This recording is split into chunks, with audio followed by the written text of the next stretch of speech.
Өглөө өдөр ороймонд. За, систем дээр хэрхэн EPV төрлийн дроны симуляторыг татаж авах, хэрхэн зөв тоглох вэ гэдэг, тоглох буюу бэлтгэлээ хийх вэ гэдэг танилцуулга видеог хийж байна. За, систем руугаа орлоо. Систем дээрээсээ мэдээж сонирхолтой байдаг нь аль нь вэ гэдгийг та бүхэндээ танилцуулъя. За, хамгийн ихний миний татаж авч исэн симулятор бол DRL-ийн симулятор байна. Энэ дээр би одоогор бол 87 цаг 4 минут тоглосон байна.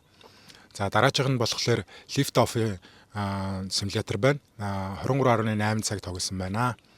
За, дараачих нь болохоор Uncrashed төрлийн саяхан авсан симулятор байна. Энэ дээр би одоогийн байдлаар 14 цаг 14.6 цаг тоглосон байна. Энэ гурвыг ер нь систем дээрээ татаад авчвал илүү зүгээрээ энэ гурав маань гуруулаа өөрөө төлбөртэй симуляторууд байгаа.